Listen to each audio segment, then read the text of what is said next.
हे friends, कैसे हैं आप लोग। आप सभी का मेरे YouTube channel new era physics classes में स्वागत है। दोस्तों, आज से मैं आपको IIT जैम फिज़िक्स के पेपर के लिए बहुत ही इम्पोर्टेंट बातें बताऊंगा। आज से मैं शुरू कर रहा हूं आपके लिए सबसे मोस्ट इम्पॉर्टेंट टॉपिक के ऊपर कॉन्सेप्ट कम ट्रिक्स ज़्यादा, यानी कॉन्सेप्ट में ज़्यादा जोर नहीं दूंगा।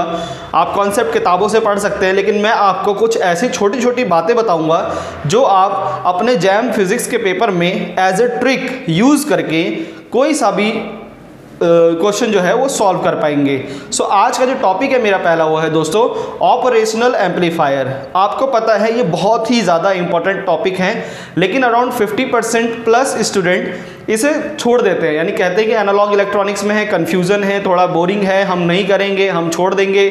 लेकिन हर साल जैम 2010 से लेकर जैम 2017 में एक कभी कभी तो दो भी क्वेश्चन आए हैं। तो यानी आप इसे छोड़ तो नहीं सकते। ये बहुत ही इंपॉर्टेंट टॉपिक है क्योंकि हर साल इसका एक ना एक क्वेश्चन होता ही है। तो मैं आज आपको बताऊंगा ऑपरेशनल एम्पलीफायर के बारे में, और क्लास के एंड में यानी लेक्चर के एंड में कॉन्सेप्ट जब मैं बता रहा हूँ उसके एंड में हम कुछ क्वेश्चंस भी करेंगे। तो चलिए हम शुरू करते हैं अपना video. You are watching New Era Physics Classes, let's get started. So friends, सबसे पहले मैं आपको बता दूँ ऑप एम्प क्या होता है। देखिए, op amp is a short name for operational amplifier. Operational amplifier, operational amplifier, देखिए ये कुछ नहीं है, ये एक सिंपल एम्पलीफायर है। सबसे पहली बात तो it is just an amplifier. Operational amplifier, it is just an amplifier which amplifies the signal. But कुछ इसमें स्पेशल बातें हैं कि इसका नाम ऑपरेशनल क्यों है। Why the operational amplifier so called operational? Because जब ये बना था, जब इसको डिज़ाइन किया गया था, उससे पहले जब डिजिटल कंप्यूटर्स नहीं थे तो कुछ ऑपरेशंस जैसे एडिशन,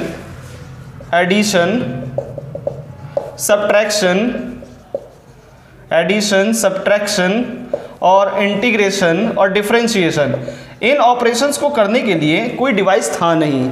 तो इसीलिए इन ऑपरेशंस को करने के लिए डिज़ाइन किया गया operational amplifier. So that's why they called them a operational amplifier. यानी ये कुछ ऑपरेशंस करता है, addition, subtraction, integration and differentiation. So इसे ऑपरेशनल एम्पलीफायर्स कहते हैं। देखिए दोस्तों, ये कुछ मतलब नया नहीं है, ये कोई डिफरेंस नहीं है, डिफरेंट चीज़ नहीं है। ये एक एम्पलीफायर ही है जो कि एक इनपुट सिग्नल को एम्पलीफाई करता है। लेकिन इनपुट सिग्नल में यहाँ कुछ कंडीशंस होती हैं, तो वो कंडीशंस मैं अभी आपको बताता हूँ। देखिए, एम्पलीफायर है, ये एम्पलीफाई करता है। इसका जो सिंबल है दोस्तों, जो इसका एक स्पेशल सिंबल है वो कुछ इस प्रकार है। इसका एक स्पेशल सिंबल है, वो स्पेशल सिंबल दोस्तों वो कुछ इस तरह से है। ये आपका पॉजिटिव होता है, ये आपका नेगेटिव होता है, और ये आपका V1 और ये आपका V2, और ये आपका आउटपुट होता है। और इसमें ये आपका कंट्रोल वोल्टेज आप कह सकते हो इसको, ये आपका प्लस का VC, ये आपका माइनस का VC। ठीक है, तो इसमें दो इनपुट्स होते हैं। This is known as op amp. यह है आपका ऑप एम्प। ऑप एम्प का सबसे सिंपलेस्ट सिंबल जो है यही है। इसमें दो इनपुट्स है, एक आउटपुट है। दो इनपुट्स, एक आउटपुट। और जो अगर मैं कहता हूं कि इस जो ऑप एम्प है उसका गेन अगर A है, तो जो V आउटपुट होता है दोस्तों वो होता है gain multiply by difference between the input voltages. यहाँ पर दो इनपुट्स हैं, तो जो आपका V आउटपुट आएगा वो आएगा AVD। यानी मैं लिखता हूँ इसको और सिंप्लीफाई करके, AVD stands for difference between these two, V1 minus V2। ध्यान रखिएगा, ये पॉजिटिव है, ये नेगेटिव है। पॉजिटिव वाले को नाम दिया गया है दोस्तों नॉन इन्वर्टिंग, और नेगेटिव वाले को कहा गया है इन्वर्टिंग। और क्यों कहा गया है अभी मैं आपको एक्सप्लेन कर देता हूं। देखिए, ये आपका आउटपुट निकल आएगा, जहां पर आपके पास A जो है वो है ओपन लूप गेन। अब इसको ओपन लूप गेन इसलिए कहा गया है क्योंकि यहाँ पर जो है वो फीडबैक हमने अभी अप्लाई नहीं किया है। लेकिन जब हम इसमें फीडबैक अप्लाई कर देंगे तो ये ओपन लूप नहीं रहेगा, ये एक क्लोज लूप गेन हो जाएगा। तो ये आपका फॉर्मूला है V आउटपुट का। अब जरा सोचिए कि अगर मैं इसको ग्राउंडेड कर देता हूँ, एक केस लेता हूँ मैं, फर्स्ट केस, अगर मैंने V1 को ग्राउंड कर दिया, V1 को ग्राउंड कर दिया है, ये पॉजिटिव, और ये मैंने यहाँ पर V2 अप्लाई किया ही हुआ है, और ये आपका V आउटपुट। अब आपको पता है V आउटपुट क्या होता है, V1 minus V2 multiply by A। अब अगर मैंने V1 को वो कर दिया, ग्राउंड कर दिया है, तो ये तो आपका 0 हो गया। अब अगर ये 0 हो गया तो इस केस में आउटपुट कितना हो जाएगा, A मल्टीप्लाई बाई माइनस का V2, it stands for minus का A V2। तो यहाँ पर आप देख रहे हैं कि जो आपके पास आउटपुट सिग्नल मिलेगा वो 180 डिग्री आउट ऑफ फेज होगा, 180 degree out of phase, 180 degree out of phase. तो यहाँ इसका मतलब क्या है, यानी अगर आप यहाँ पर साइन वेव अप्लाई करते हैं इस तरफ, अगर आप इनपुट में साइन वेव अप्लाई करते हैं तो आपको यहाँ पर मिलेगा तो साइन वेव ही, लेकिन 180 डिग्री आउट ऑफ फेज मिलेगा। यानी आपको अगर आपने ऐसा अप्लाई किया है तो आपको यहाँ पर ऐसा मिलेगा, तो चेंजेस नहीं होगा, मतलब साइन वेव ही रहेगा, लेकिन उसका जो फेज है वो बदल जाएगा। सिमिलरली अगर मैं दूसरे वाले को कर देता हूँ, देखिए अगर मैं इसको दूसरे वाले को कर देता हूँ, ये आपका पॉजिटिव, ये आपका नेगेटिव, इधर मैंने V1 अप्लाई किया हुआ है, इसको अगर मैं अब ग्राउंड कर देता हूँ, इसको ग्राउंड करने का मतलब है V2 0 हो जाएगा और ये आपका V आउटपुट। तो V आउटपुट क्या हो जाएगा अब इस केस में, A V1, V output is equal to A V1, क्योंकि V2 इस बार 0 हो गया। अब यहाँ पर आप देख सकते हैं कि यहाँ पर साइन चेंज नहीं हुआ, यानी फेज भी सेम होगा और सिग्नल भी सेम ही होगा। यानी अगर आप इधर साइन वेव अप्लाई करते हैं तो इधर भी आपको साइन वेव ही मिलेगा without any change in phase. तो यहाँ पर कोई फेज चेंज नहीं होता, लेकिन यहाँ 180 डिग्री फेज चेंज हो जाता है। तो ये सबसे बेसिक इंपॉर्टेंट बातें हैं दोस्तों ऑप एम्प को लेकर। आपको ध्यान रखना है, A का मतलब है open loop gain, V output हमेशा क्या निकलेगा, A multiply by V1 minus V2। यानी कि ऑपरेशनल एम्पलीफायर एक डिफरेंशियल एम्पलीफायर होता है, differential amplifier, differential amplifier. Differential amplifier का मतलब ये है कि ये जो एम्पलीफाई करेगा, यानी जो आपका आउटपुट मिलेगा, जो एम्पलीफाइड मिलेगा, वो इनके डिफरेंस का होगा। यानी op amp amplifies this signal, the difference between the two inputs. ये डिफरेंस को एम्पलीफाई करता है, डिफरेंस को एम्पलीफाई करता है। एक बार और समझ लीजिए, जो ऑप एम्प का जो मेन टास्क है वो है difference between the two input को एम्पलीफाई करना। ठीक है, अब देखिए क्या होता है, ये जो गेन है, ये गेन हमेशा हाई होता है। हाई यानी कि जो रेंज होती है इसकी वो 10⁻⁵ to 6 इतना हाई होता है ये गेन। अब अगर मान लीजिए आपने यहाँ पर अप्लाई कर दिया है 1 मिलीवोल्ट अप्लाई कर दिया है। 1 मिलीवोल्ट अप्लाई करने से क्या होगा, 1 मिलीवोल्ट अगर आपने अप्लाई कर दिया है तो देखिए 1 मिलीवोल्ट अप्लाई करने का मतलब है, इधर ये जो डिफरेंस है, डिफरेंस मैं कह रहा हूँ, डिफरेंस अगर मैंने अप्लाई कर दिया 1 मिलीवोल्ट, सो V आउटपुट आपको मिलेगा 10⁻⁵ इंटू 10⁻³ वोल्ट। तो ये आपको पता चल गया 100 वोल्ट।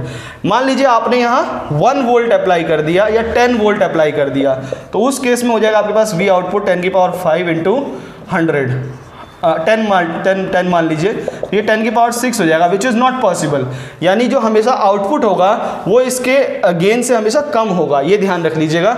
और उस केस में जो हम वो बनाते हैं, ट्रांसफ़र कैरेक्टरिस्टिक जो बनाते हैं वो कुछ इस प्रकार बनाते हैं, ये ऐसा होता है और ये ऐसा होता है। यानी कि अभी ये आपका ठीक है, यहाँ तक ठीक रहेगा, इसे हम बोलते हैं V सैचुरेशन और इसे भी कहते हैं हम V सैचुरेशन।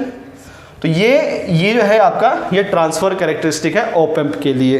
ठीक है, तो आई होप कि आपको यहाँ तक क्लियर होगा। ऑप एम्प एक डिफरेंशियल एम्पलीफायर होता है जो कि इनपुट सिग्नल के डिफरेंस को एम्पलीफाई करता है। ठीक है, और इसमें दो तरीके के इनपुट्स होते हैं, एक होता है नॉन इन्वर्टिंग और एक होता है इन्वर्टिंग। इन्वर्टिंग इसीलिए कि जब हम इन्वर्टिंग यूज़ करेंगे तो आउट ऑफ फेज होता है, फेज चेंज हो जाता है, और जब नॉन इन्वर्टिंग लेंगे तो वो सेम ही रहता है। और जो हम आउटपुट हमेशा कैलकुलेट करेंगे वो गेन, ओपन लूप गेन, अगर मैंने थोड़ा सा ही फीडबैक अप्लाई नहीं किया है तो open loop gain into difference between the input signals. तो ये आपका कुछ बेसिक चीज़ें हैं। अब हम समझ लेते हैं कितने टाइप के, हाँ अभी एक और प्रॉपर्टी पढ़ लेते हैं, characteristic of ideal op amp. Ideal op amp क्या होता है?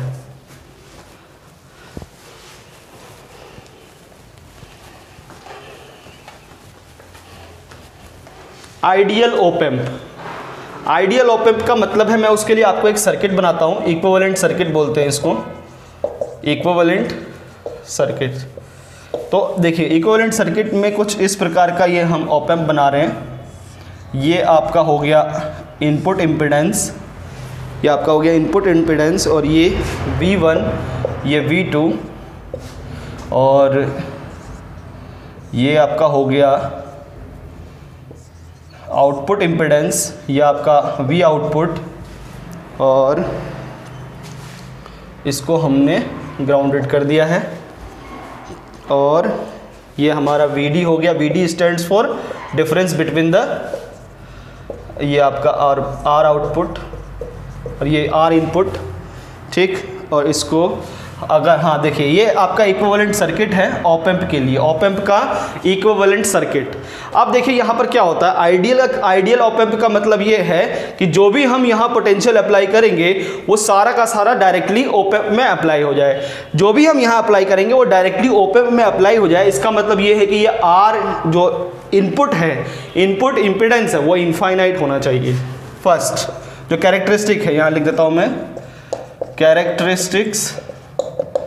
Characteristic of ideal op amps. और ज़्यादातर देखा ये गया है कि जैम जेस्ट में आइडियल ऑप एम्प्स के ही प्रॉब्लम्स होते हैं, तो आपको इन बातों का ध्यान रखना है, क्योंकि आपका कॉन्सेप्ट तो है ही, लेकिन आप इसे ट्रिक के फॉर्म में भी यूज़ कर सकते हैं। तो ये आइडियल ऑप एम्प का जो पहला हमें समझ में आया वो आया आर इन्फिनिटी जो होना चाहिए वो आर इनपुट जो होना चाहिए वो इनफाइनाइट होना चाहिए। अगर मेरे पास यहाँ पर इंडक्टेंस भी लगा हुआ है या कैपेसिटेंस भी लगा हुआ है तो उस केस में हम बोलेंगे जेड इनपुट इनफाइनाइट होना चाहिए। तो इनपुट इम्पिडेंस हमेशा इनफाइनाइट होता है। दूसरी चीज़, अब जो भी मुझे आउटपुट मिलेगा तो वो सारा का सारा मेरे पास, अगर मैं यहाँ पर एक लोड कनेक्ट कर दूँ तो उस लोड में जाए, उसके लिए क्या है, मुझे यहाँ पर सारे का सारा, अगर मैं आउटपुट यहाँ पर मैं चाहता हूँ कि लोड में जाए तो उसके लिए आर आउटपुट 0 हो। तो दूसरा केस हमें ये पता चला, दूसरा कैरेक्टरिस्टिक कि आर आउटपुट 0 की तरफ होना चाहिए। और अगर आइडियल नहीं है, नॉन आइडियल है, तो आर इनपुट हाई वैल्यू होती है और आर आउटपुट लो वैल्यू होती है, ठीक है। अब अगर मैं बात करता हूँ गेन की, तो गेन हमेशा इनफाइनाइट होना चाहिए, ठीक है। गेन जो होता है वो गेन है वो भी इनफाइनाइट होता है इन case of ideal op amp. चौथी बात, स्लीव रेट क्या होता है कि कितनी जल्दी हमें यहाँ पर आउटपुट मिल रहा है अगर हम यहाँ इनपुट अप्लाई कर रहे हैं, कितनी जल्दी। इसका मतलब है वी आउटपुट ओवर माइक्रोसेकंड, ये होता है इसका मतलब। और ये भी आइडियल ऑप एम्प के लिए इनफाइनाइट होता है, यानी बहुत ही कम टाइम उसे लगता है, ठीक है। ये स्लीव रेट है। जो नेक्स्ट पॉइंट है वो है CMRR, common mode rejection ratio, यानी कितनी जल्दी, जैसे क्या है, हमने बोला कि ऑप एम्प जो है वो इनपुट के डिफरेंस को एम्पलीफाई करता है, तो कितनी जल्दी उस डिफरेंट को रिजेक्ट करके वो एम्पलीफाई करेगा, वो कॉमन मोड रिजेक्शन रेशो है। और इसका मतलब होता है AD/AC, ठीक है। और ये भी हमेशा इनफाइनाइट होना चाहिए, ठीक, ये ध्यान रखिएगा। इसका मतलब है DC गेन, इसका मतलब है आपके पास AD का मतलब है DC गेन, और C का मतलब है क्लोज लूप गेन। तो ये जो रेशो होना चाहिए वो हमेशा इनफाइनाइट होना चाहिए इन केस ऑफ ये आइडियल ऑप एम्प। और जो नेक्स्ट है और लास्ट बात है आपको पता होना चाहिए वो है बैंडविड्थ। बैंडविड्थ भी दोस्तों इसका इनफाइनाइट ही होता है, क्योंकि ये हर एक फ्रीक्वेंसी पर वर्क करता है, तो इसलिए बैंडविड्थ। तो ये कुछ बातें आपको ध्यान में रखनी है कि for an ideal op amp these points should be satisfied. Input impedance is always very high or around infinity, and our output is always 0, so that all the current flows through the load. और gain भी infinite है, bandwidth भी infinite है, slew rate भी और CMRR भी। तो ये कुछ बातें आपको आइडियल ऑप एम्प के बारे में मैंने आपको बता दी हैं। अब मैं आपको बता देता हूँ कितने टाइप के ऑप एम्प्स होते हैं, कितने टाइप के ऑप एम्प्स होते हैं।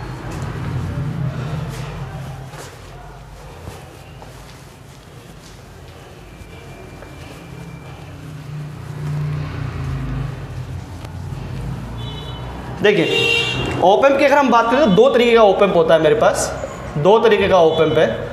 एक होता है मेरे पास इन्वर्टिंग, हम पहले इसे ही डिस्कस कर लेते हैं, inverting op amp. Inverting op amp, देखिए हमें इन्वर्टिंग का मतलब क्या है। इन्वर्टिंग का मतलब ये है कि हम इसमें कुछ ना कुछ नेगेटिव वाले इनपुट के साथ करेंगे, ठीक है। Inverting stands for negative input और non inverting stands for positive input. तो हम यहाँ पर नेगेटिव इनपुट के साथ कुछ चेंजेस करेंगे और जो मुझे ऑप एम्प जो वर्क होगा वो इन्वर्टिंग ऑप एम्प की तरह बिहेव करेगा। तो इन्वर्टिंग ऑप एम्प में आपको करना क्या है, इन्वर्टिंग ऑप एम्प जो होता है दोस्तों, वो इन्वर्टिंग ऑप एम्प का एक फिक्स्ड सर्किट है जो आपको ध्यान रखना है हमेशा। इन्वर्टिंग ऑप एम्प के केस में जो सर्किट है वो कुछ इस प्रकार है। ये आपका हो गया ऑप एम्प, इसका ये हो गया आपका नेगेटिव, ये पॉजिटिव। पॉजिटिव को हमने ग्राउंड कर दिया क्योंकि हमें इससे मतलब ही नहीं है, हमें तो जो चेंजेस करने हैं वो नेगेटिव वाले में करने हैं। और हमने इनपुट भी यहीं अप्लाई किया हुआ है, V इनपुट, और ये आपका हो गया R इनपुट और ये RF। अब आपको यहाँ समझ में आएगा कि RF क्या है। ये V आउटपुट, ये RF का मतलब है फीडबैक रेसिस्टेंस। आप देख रहे हैं ये जो है मैंने क्या किया है, यहाँ V आउटपुट को दोबारा इनपुट के साथ कनेक्ट कर दिया, वो भी नेगेटिव पार्ट में, तो हम इसे बोलेंगे ये नेगेटिव फीडबैक है। क्या है ये? Negative feedback. और इस RF का मतलब है फीडबैक रेसिस्टेंस, फीडबैक रेसिस्टेंस। तो अगर कहीं भी आपको किसी क्वेश्चन में ऐसा सर्किट मिलता है तो दिमाग में ध्यान रखिएगा हमेशा, ऐसा सर्किट देख लीजिए, ये RI, ये RF, नेमिंग अलग अलग हो सकती है, कहीं पर R1 R2 लिखा हो, वो मैटर नहीं करता, ये RF होता है और ये RI होता है। और इस केस में आप बोलोगे ये क्या है? एक इन्वर्टिंग ऑपरेशनल एम्पलीफायर है। इसमें होता क्या है? Not only inverting operational amplifier, ideal op amp में होता क्या, मैं आपको बता दूं कि यहाँ पर जितना पोटेंशियल होता है, जैसे लाइक V1 और यहाँ पर अगर V2 है, तो इसे कहते हैं वर्चुअल ग्राउंड। मैं ध्यान रखना इस बात को कि इन केस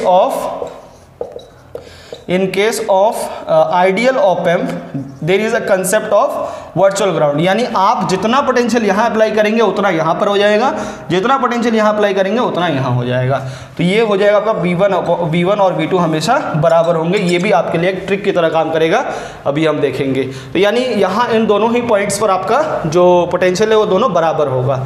तो देखिए अगर मैं बोल रहा हूँ ये है 0 तो ये भी 0 होगा, और ये 0 होगा, तो आप इजीली यहाँ से कुछ चीज़ें फाइंड कर सकते हैं। आप फाइंड कर लीजिएगा, मैं पूरा कॉन्सेप्ट नहीं बता रहा, मैं समरी बता रहा हूँ आपको। सर्किट आपको ध्यान में रखना है यहाँ पर। तो यहाँ पर जो आपका V output over V input आता है दोस्तों, वो आता है माइनस का RF ओवर RI, माइनस का RF ओवर RI। यही होता है दोस्तों गेन, यही होता है क्या? गेन। लेकिन इस केस में क्या होगा? क्लोज लूप गेन होगा, क्योंकि हमने इस बार फीडबैक अप्लाई कर दिया है तो क्लोज लूप गेन है। तो इस केस में जो आपके पास V आउटपुट आएगा वो minus of RF over RI into में V इनपुट होगा।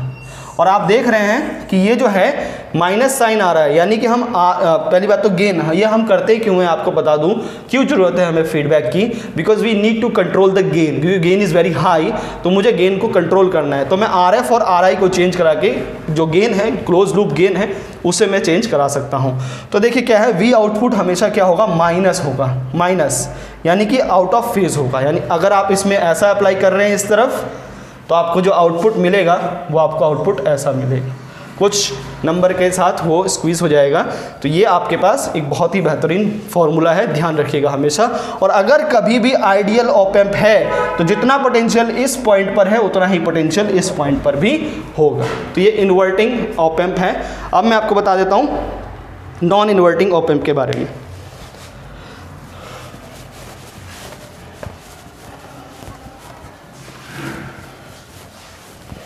नॉन इन्वर्टिंग ऑप एम्प क्या है दोस्तों?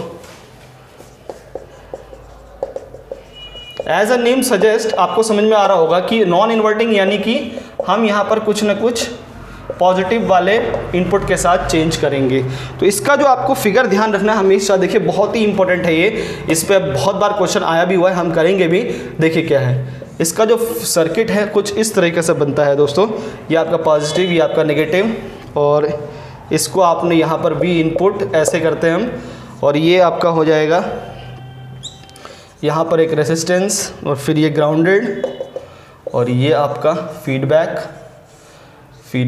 और ये आपका V आउटपुट। ठीक है, तो इसे हम कहते हैं फीडबैक, ये आपका हो गया RI। ठीक, तो जब भी कभी आपको ऐसा कुछ सर्किट मिले, अगर आपको ऐसा सर्किट मिल रहा है तो दिमाग में सीधा आप दिमाग लगाइएगा, ध्यान करिएगा कि ये एक नॉन इन्वर्टिंग ऑपरेशनल एम्पलीफायर है, नॉन इन्वर्टिंग ऑपरेशनल एम्पलीफायर। और यहाँ पर हमें फाइंड करना है दोस्तों, ये तो V इनपुट ही है, ये वाला क्योंकि यहाँ कोई ग्राउंडेड नहीं है, हमें यहाँ पर पोटेंशियल फाइंड करना होता है ताकि हम यहाँ पर V आउटपुट पता कर सकें। तो यहाँ पर पोटेंशियल फाइंड करने के लिए यहाँ पर जो पोटेंशियल आएगा दोस्तों VP, वो हम यहाँ पर निकाल सकते हैं किसकी मदद से? वोल्टेज डिवाइडर रूल से, वोल्टेज डिवाइडर रूल। ठीक है। और ये बहुत ही इजी वर्क है, आप कर लीजिएगा, मैं पूरा वो डिराइव नहीं करूँगा। और यहाँ पर जो आपके पास आएगा, जो गेन आएगा, वो गेन आएगा 1 प्लस RF ओवर RI, और V आउटपुट जो होगा वो होगा 1 plus RF over RI into में V इनपुट। ये आपका गेन हो गया। और आप देख रहे हैं there is no minus sign, इसका मतलब फेज सेम होगा, यानी अगर आप इस पे ऐसा अप्लाई कर रहे हैं तो इधर भी आपको वैसा ही मिलेगा, ठीक है, फेज चेंज नहीं होगा, दोनों का फेज जो है वो सेम होगा। तो ये नॉन इन्वर्टिंग ऑप एम्प है, ध्यान रखिएगा। ऐसा अगर सर्किट आपको मिल रहा है तो वो नॉन इन्वर्टिंग ऑपरेशनल एम्पलीफायर है, ठीक है। तो ये हो गया आपका। नेक्स्ट है, बहुत ही ज़्यादा इंपॉर्टेंट है, वो है दोस्तों summing amplifier. Summing amplifier, summing operational amplifier कह लीजिए। समिंग एम्पलीफायर भी दो तरीके से काम करता है। समिंग ऑपरेशनल एम्पलीफायर, इसका क्या है ये मैं अभी बता रहा हूँ आपको इन्वर्टिंग मोड में। इन्वर्टिंग मोड, तो इन्वर्टिंग मोड का आपको ध्यान रखना है, जो सर्किट डायग्राम होता है दोस्तों वो बहुत ही इजी है।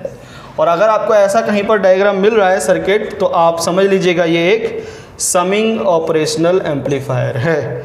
ये आपका हो गया RF,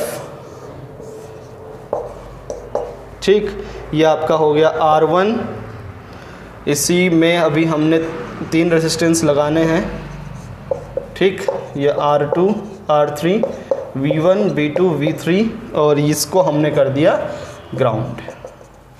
ऐसा अगर आपको कहीं पर सर्किट डायग्राम मिल रहा है तो ध्यान करिएगा हमेशा, ये एक समिंग ऑपरेशनल एम्पलीफायर है। इस केस में जो करंट यहाँ IF होगा और जो यहाँ से करंट आएगा ये I1 plus I2 plus I3, वो दोनों बराबर होगा, ठीक है। तो क्योंकि यहाँ तो करंट कोई जाएगा ही नहीं, कि ये 0 है तो ये भी 0 होगा, सो इसलिए IF जो होगा वो I1 plus I2 plus I3 होगा। और IF हमें पता है क्या है, ये आपका V आउटपुट है, तो V आउटपुट ओवर RF, और ये हो जाएगा आपके पास ये माइनस का V1 अपॉन में R1, माइनस का V2 अपॉन में R2, माइनस का V3 अपॉन में R3। तो यहाँ से आप सिंपली फाइंड कर सकते हैं V output is equal to minus का V1 माइनस का RF अपॉन में R1, माइनस कॉमन ले लीजिए आप, RF अपॉन में R1 V1, RF अपॉन में R2 V2 and RF upon में R3 V3। तो सिंपल है ये, तो ध्यान रखिएगा, ये आपका आउटपुट का फॉर्मूला है इन case of summing operational amplifier, ठीक है। इन इन्वर्टिंग मोड, ये इन्वर्टिंग मोड का फॉर्मूला है। यहाँ पर आपका ये माइनस साइन है, और ये अगर आपके पास यहाँ 4 रेजिस्टेंस है तो 4 चौथा भी ऐड हो जाएगा, इजी है। यहाँ पर आपको KCL लगाना है, ये आपका I1 है, I2 है, I3 है, KCL लगा के इजीली फाइंड कर सकते हैं। तो ये आपका समिंग ऑपरेशनल एम्पलीफायर है इन केस ऑफ इन्वर्टिंग मोड। अब हम आपको बताते हैं नॉन इन्वर्टिंग मोड में। Non inverting mode, non inverting mode में कैसा बनेगा, देखिए सर्किट डायग्राम आपको ध्यान रखना है। नॉन इन्वर्टिंग मोड में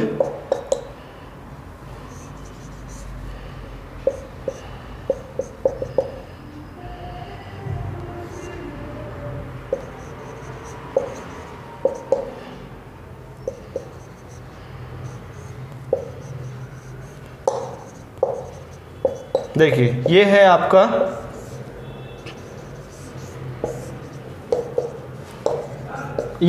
non inverting mode. Non inverting mode में आपका ऐसा बनेगा। और इस केस में थोड़ा सा आपको ध्यान रखना है कि इस पॉइंट पर पोटेंशियल फाइंड करने के लिए हमें सुपरपोजिशन थ्योरम की ज़रूरत पड़ती है। वो आपको ज़रूरत नहीं है, मैं यहाँ पर अभी डायरेक्ट फॉर्मूला बताऊँगा कि आपको कैसे करना है। तो देखिए जो V आउटपुट जो आपके पास आएगा, इस पॉइंट पर जो पोटेंशियल आएगा वो तो ईजिली आप फाइंड कर सकते हैं, ठीक है। मैं अभी आपको डायरेक्टली V आउटपुट बता रहा हूँ, तो आप ध्यान रखिएगा। वो V आउटपुट जो आएगा आपके पास हमेशा वो होगा -1 प्लस RF ओवर में ये आपके पास RI है, RI, और ये V1 plus V2 plus V3 over 3 only if R1 is equal to R2 is equal to R3 is equal to R। आप देखिए यही फॉर्मूला आपको ध्यान रखना है हमेशा, यही फॉर्मूला हमेशा ध्यान रखना है, इसी के ऊपर बार बार प्रॉब्लम्स आता है। तो ये आपका नॉन इन्वर्टिंग मोड का समिंग ऑपरेशनल एम्पलीफायर हो गया। ध्यान रखिएगा ये सर्किट होना चाहिए non inverting operational summing operational amplifier के लिए, ठीक है। और लास्ट जो टॉपिक है दोस्तों ऑपरेशनल एम्पलीफायर को समझने के लिए वो है डिफरेंशिएटर। और डिफरेंशिएटर के ऊपर भी कभी कभी क्वेश्चन आया हुआ है। डिफरेंशिएटर डिफरेंशिएटर,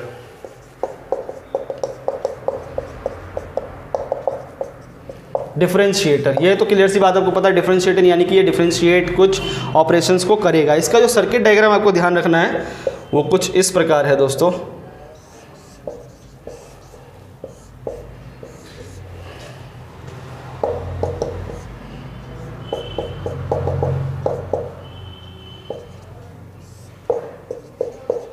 देखिए ये है, ये रहा आपका एक इनपुट, ये रहा एक इनपुट माइनस का और ये प्लस का, ये आपका ये बी इन हो गया, ये आपका सी है रेजिस्टेंस है, ये आपका आर है। तो इस केस में ध्यान रखना है आपको वी आउटपुट जो होता है एक second, d v output over में डी टी जो होता है वो हमेशा v input over r c minus का होता है। ये ध्यान रखना है, ये है डिफरेंशिएटर का फॉर्मूला। और इजीली आप पता कर सकते हैं, जैसे पहला अगर मैं इसको देता हूँ स्क्वायर इस तरह से, ये मेरा इनपुट अगर सिग्नल है तो आप इजीली पता कर सकते हैं कि इसका आउटपुट क्या होगा। और आउटपुट जो होगा वो कुछ स्पाइक्स होंगे, एक यहाँ पर, एक यहाँ पर, एक यहाँ पर, एक यहाँ पर, यहाँ पर, एक यहाँ पर, यह आपका आउटपुट हो जाएगा टाइम के साथ, ठीक है। और दूसरा अगर मैं इसको इस तरीके से कांस्टेंट दे देता हूँ, ये आपका अगर वी इनपुट है तो ये वी टी आपको पता है कि इसका आउटपुट क्या आएगा, क्योंकि वी कांस्टेंट है तो ये सिंपल जो है वो ज़ीरो होगा, तो जो इसका आउटपुट आएगा वो कुछ सिर्फ टाइम के अलॉन्ग होगा। तो ये आपका कुछ ऑपरेशनल एम्पलीफायर से रिलेटेड बहुत ही इंपॉर्टेंट बेसिक्स पॉइंट थे, कॉन्सेप्ट थे। अब आप इन्हीं के ऊपर बहुत सारे क्वेश्चंस को कर सकते हैं। तो दोस्तों मैं अभी आपको बताता हूँ कि आप किस तरह से बहुत सारे न्यूमेरिकल्स को सॉल्व कर सकते हैं। मैं आपको IIT जैम के पुराने ईयर से क्वेश्चंस को करके दिखाता हूँ। आइए दोस्तों अब हम कुछ पुराने IIT जैम के क्वेश्चंस को सॉल्व कर लेते हैं। और बहुत ही इजी है दोस्तों ऑप एम्प के क्वेश्चन को सॉल्व करना। अगर आपने अभी तक में जो मैंने आपको बताया है वो अगर अच्छी तरीके से अगर आपने सीख लिया होगा तो कुछ ही फॉर्मूले हैं, कुछ ही कॉन्सेप्ट्स हैं जो आपको याद रखने हैं, और उन्हीं कॉन्सेप्ट और उन्हीं फॉर्मूले को यूज़ करके आप कोई सा भी जैम में या जेस्ट में आए हुए ऑप एम्प का क्वेश्चन सॉल्व कर सकते हैं। तो देखिए मैं आपको पहला क्वेश्चन बता देता हूँ। ये क्वेश्चन आपका जैम 2014 में आया हुआ है, 2014 में कह रहा है in an ideal op amp. देखिए ज़्यादातर मैंने आपको बताया ज़्यादातर क्वेश्चन आइडियल ऑप एम्प पर ही होते हैं, और आइडियल ऑप एम्प के केस में आपको बस 3 बातें ध्यान रखनी है। आइडियल ऑप एम्प की बस 3 बातें। पहला तो ये आर इनपुट होता है इनफाइनाइट, आर आउटपुट होता है 0, V1 जो होता है वो V2 के बराबर होता है। यानी अगर आपके पास ये ऑप एम्प है तो अगर आपने यहाँ V1 किया हुआ है और यहाँ V2 किया हुआ है तो ये दोनों बराबर होता है। ये 3 बातें। और आप यहाँ पर आउटपुट के लिए KCL नहीं लगा सकते। ये 4 बातें आपको ध्यान रखनी है। तो आप कोई सा भी आप उसका आइडियल ऑप एम्प का क्वेश्चन कर सकते हैं। तो देखिए मैं करता हूँ अभी इस क्वेश्चन को। क्वेश्चन कह रहा है in an ideal op amp potential at A. देखिए मैं सर्किट बना देता हूँ। ये आपका हो गया जैम 2014 का क्वेश्चन है। कह रहा है आइडियल ऑप एम्प है, और जो ऑप एम्प है वो कुछ इस प्रकार बना हुआ है। यहाँ पर आपके पास 5K दिया हुआ है, ये आपका ग्राउंडेड है, और ये भी आपका ग्राउंडेड है।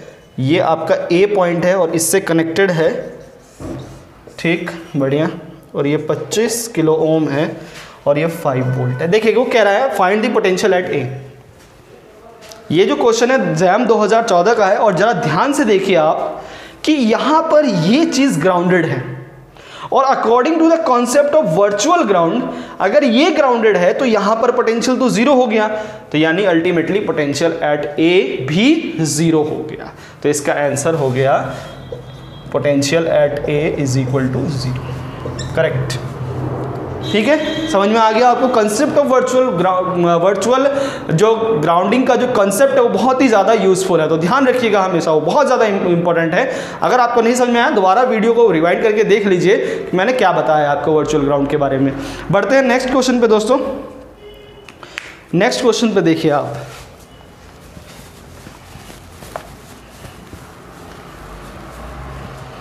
नेक्स्ट क्वेश्चन है मेरे पास जैम 2016 का, जैम 2016। वो मुझे देखिए, ध्यान दीजिएगा, जो सर्किट दिया हुआ है ना, आप खुद ही बता सकते हैं, अगर मैंने अभी आपने मेरा कंसेप्ट वाला वीडियो देख लिया है तो, कि ये क्या है, ये क्या है। इस सर्किट डायग्राम को देख के आप खुद ही बता सकते हैं हमें कि ये चीज़ क्या दी हुई है मुझे, ये चीज़ क्या है। V इनपुट और ये आपका V आउटपुट। हाँ, आप जरा ध्यान से देखिएगा तो ये आपको डिफरेंशिएटर दिया हुआ है। क्या है ये एक डिफरेंशिएटर है, और डिफरेंशिएटर के केस में जो dV आउटपुट ओवर dt होता है, ये होता है minus V input over RC। तो यानी dV input is equal to minus V naught over RC dt। आप इंटीग्रेट कर दीजिए तो V naught is equal to minus V naught RC t into some constant. तो ये एक लीनियर है, यानी ये आपका V इनपुट है, ये भी आपका V इनपुट है। तो V आउटपुट और V इनपुट में लीनियरिटी है माइनस साइन के साथ। तो इसका जो करेक्ट ऑप्शन है वो है D, यानी V आउटपुट जो है वो V इनपुट के लीनियर है बट माइनस साइन के साथ। तो ये आपका ऑप्शन डी इसका करेक्ट है। बढ़ते हैं अपने नेक्स्ट प्रॉब्लम पे।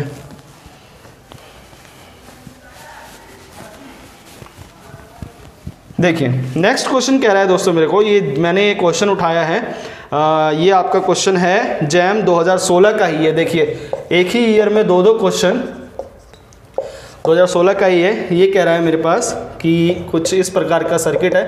मोस्ट इंपॉर्टेंट चीज़ इसमें सर्किट डायग्राम ही है दोस्तों। अगर आपने सर्किट डायग्राम ढंग से देख लिया है तो आपको कोई दिक्कत नहीं होगी। अगर आपने जो मैंने अभी आपको बताया है ढंग से देख लीजिएगा एक बार और, कि मैंने आपको क्या बताया है, इम्पोर्टेंट है बहुत। ये आपके पास V दिया हुआ है 1V, ये आपके पास दिया हुआ है 2V, ये भी R है, और ये अभी R है, और ये दिया हुआ है 3V, ठीक है। और इधर आपके पास 2R दिया हुआ है, और ये V आउटपुट, ठीक। वो हमसे V आउटपुट पूछ रहा है। क्या अगर आपने ढंग से देखा है जो मैंने अभी आपको बताया था, क्या ये नॉन इनवर्टिंग समिंग एम्पलीफायर नहीं है?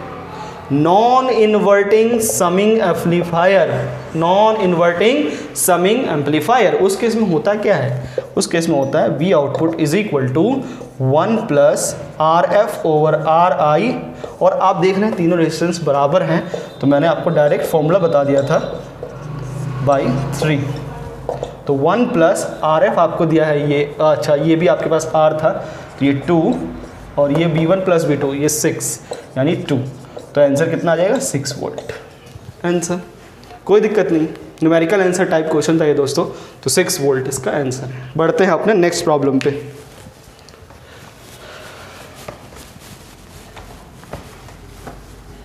देखिए नेक्स्ट क्वेश्चन है मेरे पास, वो है जैम 2018 का,